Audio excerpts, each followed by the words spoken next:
Je me présente, moi c'est Fatima Taba. Donc, je travaille en tant que consultante en gestion financière et administrative pour les projets Format Emploi et FEDOP, ici basé à la Chambre de commerce. Donc, ce sont deux projets de financement Union européenne, mais on a la Chambre de commerce et la Chambre de commerce d'Espagne, la Chambre de commerce de Marseille et la Chambre de commerce de Mauritanie, qui sont en partenariat pour les deux projets. Ça, c'est en gros. Donc, si je parle des projets, on a fait des formations dont les bénéficiaires sont des femmes. Par rapport à ça, c'est que j'ai constaté il y a plusieurs femmes qui veulent se lancer dans l'entrepreneuriat. Donc, c'est un peu la caméra. Ok, donc elles ne connaissent pas l'entrepreneuriat. Donc le projet, on a lancé des sessions de formation. Du coup, on leur apprend les bases de création d'entreprise. Donc comment faire son business plan, comment aller chercher les financements et un peu comment enregistrer aussi l'entreprise au niveau du guichet unique. Ça, c'est pour les premiers volets. Et il y a une autre partie, c'est des femmes qui ont déjà un financement. Donc, un financement du ministère de l'Emploi. Donc, ils ont envolé mon projet, mon avenir, que ça s'appelle. Donc, il y a des femmes qui ont postulé pour avoir un financement sur plusieurs projets différents, dans plusieurs secteurs différents. Il y en a qui sont dans le secteur de la pêche, d'autres qui sont dans l'artisanat. Certains, elles sont dans le cosmétique. Et puis, d'autres sont dans les transformations alimentaires. Il y en a qui sont aussi dans les transformations alimentaires. Donc, elles ont déjà le financement, elles passent par le projet pour faire la formation en entrepreneuriat avant d'obtenir le financement.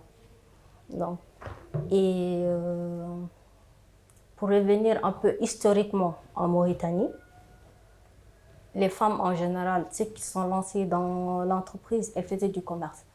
Donc, c'est acheter et revendre pour la plupart, vu que la plupart des productions sont importées ici. Donc, elles achètent et revendent, que ce soit dans l'alimentation ou bien dans l'habillement, parce que les commerces, c'est plus sur l'alimentation, l'habillement et les cosmétiques plus récemment.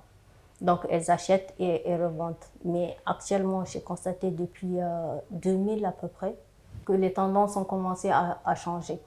On voit plus des femmes qui sont entrepreneurs, mais dans d'autres domaines que le commerce. Donc, elles vont dans plusieurs autres secteurs.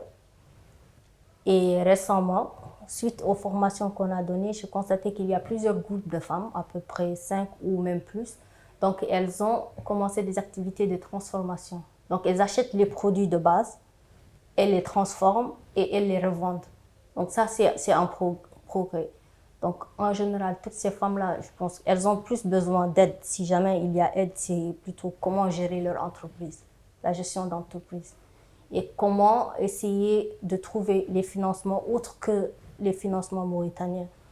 Ça, c'est un. Et deux, pour certaines qui sont dans la production, par exemple, elles ont plus besoin de comment trouver le matériel, parce que le matériel n'existe pas ici. Donc, s'il y a financement, ce sera surtout des financements matériels pour ces femmes-là. Et formation aussi, vu que c'est des domaines nouveaux. Comme par exemple, il y en a une qu'elle faisait, c'est des épices. De l'ail, par exemple, qu'elle transforme en épices et les mettait en boîte. Donc, elle se plaignait qu'elle ne connaît pas les techniques de séchage classiques. Donc, elle l'a fait juste sur le tas. Mais ça a marché. Mais elle a constaté qu'au bout d'un certain temps, la conservation, donc il y avait quelques améliorations effectuées. Donc, elle avait demandé s'il y a formation, elle a plus besoin de formation dans ce genre de domaine. Donc, c'est juste des exemples que je donne, mais il y en a plus. Mais elles font quand même beaucoup de progrès. Merci.